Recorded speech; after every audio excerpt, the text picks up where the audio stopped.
যায় কুলাঙ্গার মরতে পারিস না, চোরের গোষ্ঠী মরতে পারিস না, বেয়াদব তোরে মসজিদে আসতে কইছে কোন বেটায়?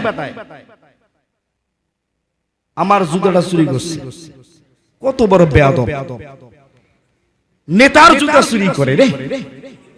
আস্তাগফিরুল্লাহ, এই আস্তাগফিরুল্লাহ কোন? নাউজুবিল্লাহ। কয় হুজুর হলো নেতা, হুজুর হলো সব, হুজুরের জুতা দিছে ফাঁকা করে। হুজুর এখন ঠ্যাং ধারণ দিয়ে বাড়ি যায়। বয়ান শোনার সময় হুজুর বলেন বলেন খুব ভালো বলছেন, স্যান্ডেল চুরি করছে। আস্তাগফিরুল্লাহ, নাউজুবিল্লাহ। আজকে আমার ভাইরার গত রাত্রিতে রংপুর ডক্টর মেডিকেলে একজন মসজিদের সভাপতি ইন্তেকাল করছেন। ইন্না লিল্লাহি। দোয়া চেয়েছেন আপনাদের কাছে, আমার আপন বড় ভাইরার ভাই। উনি একজন ভালো মানুষ ছিলেন, সমাজসেবক। আমি ওনার সাথে 2-4 বার দেখা করেছি। মসজিদ আছে বাড়ির পাশে, এরকম ভাইদের মতো এই মসজিদের উনি সভাপতির দায়িত্বে ছিলেন। আল্লাহ ওনাকে জান্নাত নসিব করেন। আমাদের এখানে আজকে অনেকেই দোয়া চেয়েছেন, আলহামদুলিল্লাহ। দোয়া কেমনে খোঁজ পাইলাম? রাস্তায় আজকে একটু মসজিদ মাদ্রাসার সামনে বসছিলাম। 16 তারিখে আমার মাহফিল। একটা মাহফিল অ্যারেঞ্জমেন্ট করতে গেলে 2 লক্ষ টাকার উপরে লাগে, আমি হিসাব করছি। এই টাকাগুলো আপনাদের বাসায় যা কালেকশন করব, দিবেন না?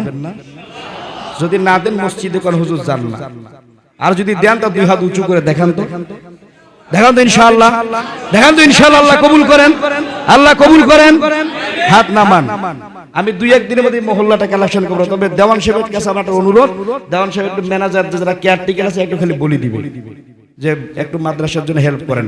মাহফিলটা করতে হবে, 5টা ছেলে পাগুড়ি পাবে। আর ভাই আলহামদুলিল্লাহ বলেন, 5টা ছেলে আমার মাদ্রাসা থেকে এবার পাগুড়ি পাবে। এই মাদ্রাসা যখন করছি খালি 2টা লোকরে জিজ্ঞেস করলাম, ভাই একটা মাদ্রাসা করতে চাই, দেওয়ান শহীদুল ইসলাম, দেওয়ান রেজাউল ইসলাম। ওনারা বলল হুজুর আপনি করেন, দ্বীনি প্রতিষ্ঠান করেন, আমাদের কোনো বাধা নাই। আলহামদুলিল্লাহ 107 জন ছাত্র আছে, আলহামদুলিল্লাহ বলেন। এখন 5টা ছেলেকে পাগুড়ি দেব, সবারে বাসা যাব, 500-1000 করে টাকা দিবেন। আল্লাহর ঘরে বলতেছি আমার কাছে কোনো টাকা নাই, পুরো আশা করছি আপনাদের টাকা নিয়ে মাহফিল করব। কেউ আমাকে মাহরুম করবেন না। আমি দোয়া করি আল্লাহ সকলকে জান্নাতুল উচ্চ মাকাম দান করেন। আর একটি দোয়া করি, আল্লাহ আমার জুতা নিচে নিচে কোনো মুসলিমের জুতা যেন নেয় না। আর একটা দোয়া করি, আল্লাহ যে আমার জুতা নিচে ওরে বদদোয়া করি না, ওরে ছোট্ট গায়ে গালি দিছি, আল্লাহ তুমি আমারে মাফ করে দিও, আরে 5 ওয়াক্ত নামাজি বানাই দিও। বলেন আমিন।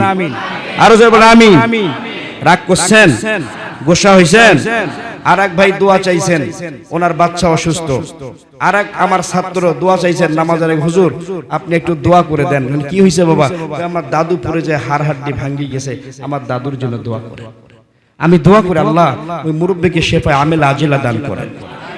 তো যাই হোক, অনেক কথা হয়েছে, হাতে পায়ে হাত দিয়ে বলছি, পায়ে ধরে বলছি, আমার উপর কেউ রাগ করেন না। আমার মুখের একটু লাগাম কম, মানে হাসাটাই বেড়ে যায় ফুসকিয়া। এত চেষ্টা করো আজ মসজিদের নিচে কথা কম, কভার পাও না। মানে মানুষ যখন আমাকে বাহিরে জ্বলায়, আমার ভেতরটা জ্বালি যায়। আমি খালি অপেক্ষা করি কোন দিন শুক্রবার পাবো, সেই দিন সবার সাথে কয়া দেব। কথা বোঝেন নাই? আমার যদি কেউ ক্ষমতার পাওয়ার দেখায়, আমি বিশ্বাস করে খালি কই জুমার দিন কুদিন আইছে, আল্লাহ সবার সামনে যেন কয়া দিবার, এই জন্য কয়া দাও। কথা বোঝেন নাই? আল্লাহ তুমি কবুল করো।